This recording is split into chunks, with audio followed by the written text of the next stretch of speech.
As a writer, I have never struggled to come up with ideas. I know that's not the case for everyone, but for me at least, the world is absolutely my oyster, and it's so rich with detail and intrigue and contradiction that if you look close enough, is compelling enough to craft an entire story around. Last year, I focused on cultivating a creative practice that would allow me to be consistent and to feel creatively fulfilled. This year, I am trying to maximize the inspiration that I find in everyday life. And that's not by artificially creating or constructing or staging moments that I think will bring me inspiration. It's about leaning into the things that I already find inspiring. And there's 4 main things that inspire me as a writer that I want to lean into this year. The first of those things is other stories, and really specifically books. I find that a lot of the ideas that I have, if not the plots or the settings, but maybe the themes and the character arcs that I create, are often responses to those that I see in other stories, whether it's a film I've watched or a book that I've read. A lot of times I'll see something happen and I'll think, yeah, but what about this? Or what if this was the case? And that will set me down a track towards something that I find really compelling, an idea that I want to pursue a bit more. There are so many quotes out there from famous authors talking about how important reading is to a writing practice. But I think reading is important to any creative practice, and I think the willingness to consume other stories in any form, if they're good stories, it doesn't matter if they're a film or a book or a board game. What matters is that you let that story inspire you and that you lean into the curiosity and the what ifs as you're consuming it. The second thing that inspires me is travel. Most of my best book ideas I have come up with on holidays. Project Gilbert, which I'm working on at the moment, I actually came up with on my honeymoon. And travel has been few and far between for us, like it has for most people over the last couple of years. So this year we're going on a couple of really exciting trips, but I'm really excited to try to create new experiences for myself and not putting pressure on those to inspire creativity, but knowing that they ultimately will, and allowing myself to lean into the experience as a result. What I did learn from my trip to Greece last year is that I always need to have some way of capturing my ideas. And for me, this means bringing my laptop.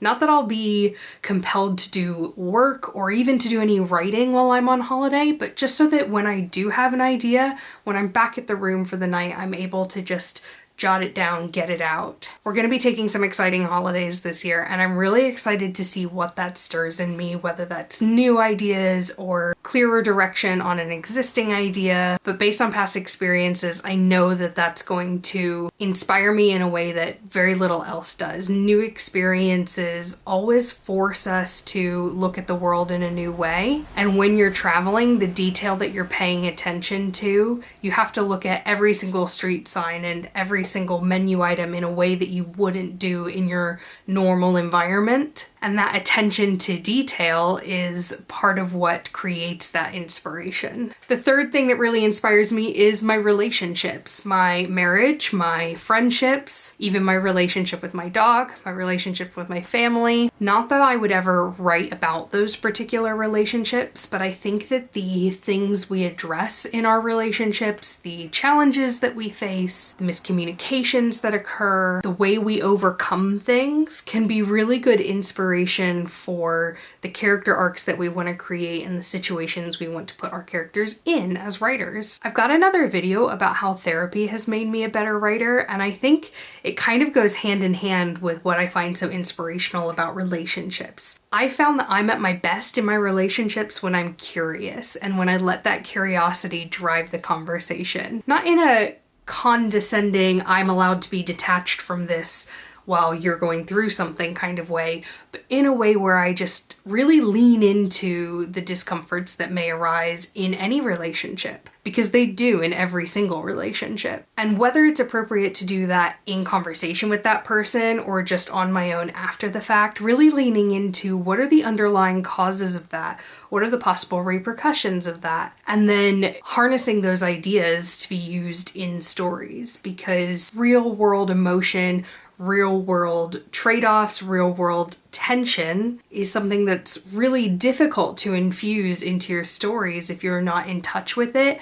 And those are the things that are going to make your readers feel more connected to your characters and therefore the stories that you're writing about them. Because they're going to look at that and they're going to say, I've been there, I've experienced that in this relationship, in that relationship. And what more could you want than for your reader to really identify with your character and therefore to feel invested in the outcome of their story. And the fourth thing that really inspires me is using my body. While I worked really hard last year to cultivate a creative practice that I was proud of, one of the most surprising sources of creative ideas for me was actually a different change that happened in my life last year, and that was getting my lovely dog Kirby. You can actually see him sleeping just behind me.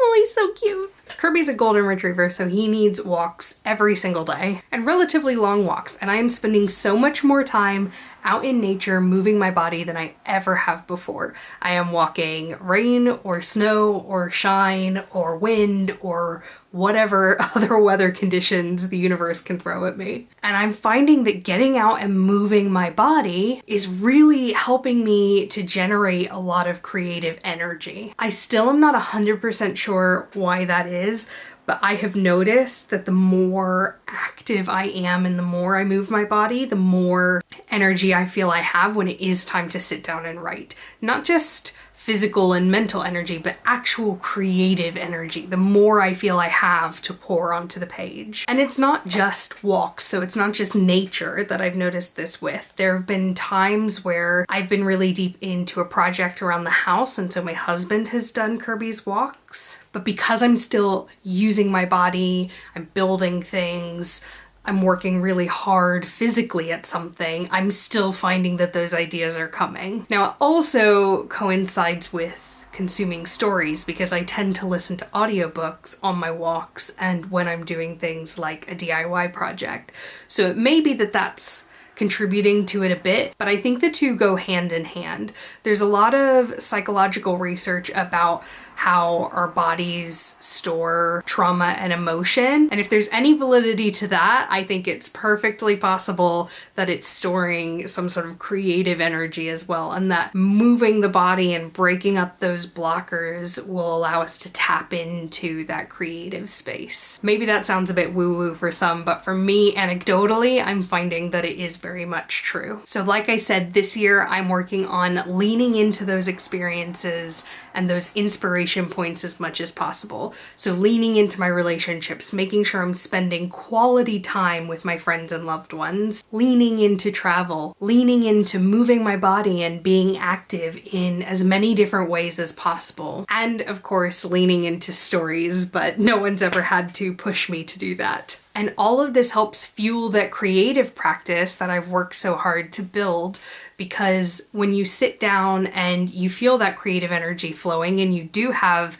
the output that you would want, it makes it a lot easier to stick to that creative habit. So it's really a win-win. As part of leaning into those things this year, I'm also going to be sharing those things with you as I do them. So if you haven't already, be sure to hit subscribe so that you don't miss any of that. I'm so excited for a year full of inspiration and exploration and creative output and creative input. And I'm really letting myself lean into those things. And I hope you'll join me for the journey. Thank you so much, and I will see you next time. Bye-bye.